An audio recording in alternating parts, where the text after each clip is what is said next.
Ladies and gentlemen, it's now time for the NFA 16 main card.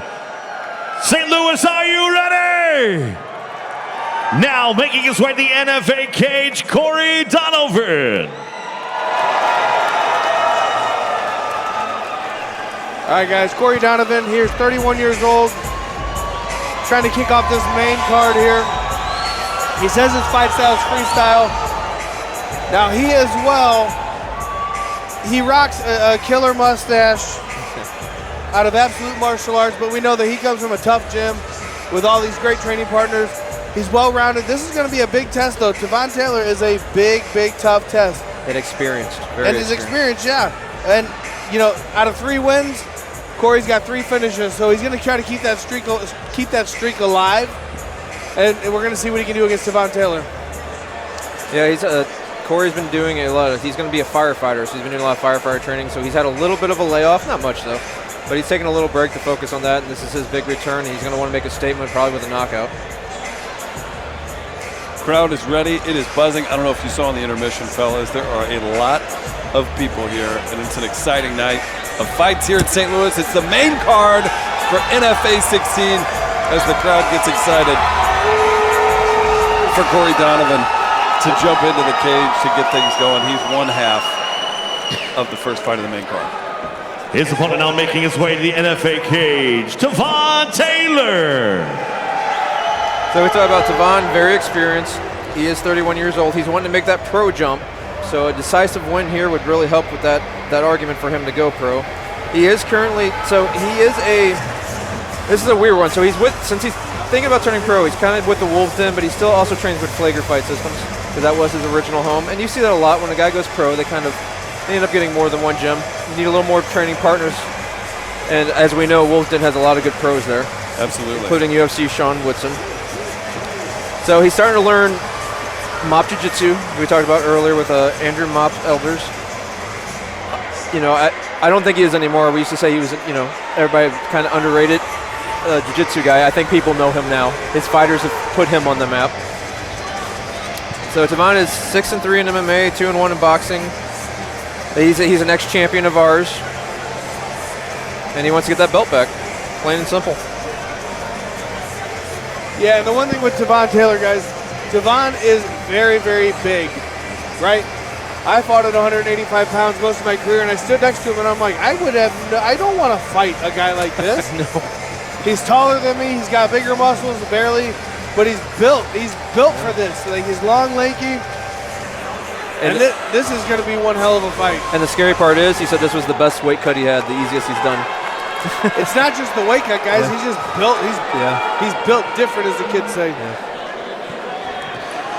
Ladies and gentlemen, this bout is scheduled for 3 3-minute rounds in an NFA interim middleweight championship bout, brought to you tonight by Unrivaled Realty. And now, introducing to you first, fighting out of the blue corner. This freestyle fighter stands 6'1", weighing in 184.7 pounds. He holds an amateur record, 3 wins, 1 defeat. Representing Diamond Dog MMA and Absolute Martial Arts. Fighting out of South City, St. Louis, Missouri. Here is Corey, the pride of the South Side, Donovan. His opponent across the NFA cage, fighting out of the red corner, is a mixed martial artist standing 6'4", weighed in 184.4 pounds. He holds an amateur record, 6 wins, 3 defeats. Representing Wolves Den Training Center, fighting out of O'Fallon, Illinois, Tivon, the Black Panther Taylor. Your referee, Tim Francis. All right, gentlemen, we won a good, clean fight. We went over all the rules in the dressing room. I expect you to obey my commands at all times, touch it up, and go back to your corner. All right, this might sound dumb, but this could either be a 3-round war or don't blink. Because both these guys have power. Both of them do. So. No matter the outcome, it's brought to you by Brad Carey. We're going to make that happen with Unrivaled Realty. Here we go. There, right off the bat, throwing bombs. Yeah, but Tavon gets double unders right there, forehead under the chin, presses him on the cage. Yeah, if I'm Tavon, I'm not going to try to stand with him. I'm going to try to show that I have, more tools than I'm known for. Well, see, Lance, I got to disagree right there. I think you stick with what you're good with. Yeah. And because this is a title fight, there's big stakes for these guys right here. Tavon's entire hand is in the cage, in the fencing. Yeah, that's it. Francis just saw it. He's doing that sneaky play where the far hand's the one that you're. Again, if you ain't cheating, you ain't trying, man. That's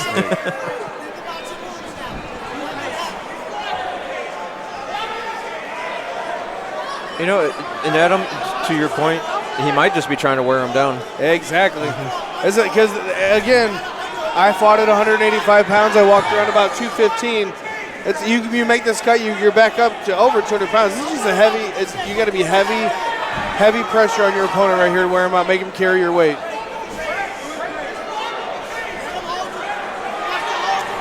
Hey, Tavon starting to feel that. Corey's being the more. Ooh, right on the button, but he ate it. Oh!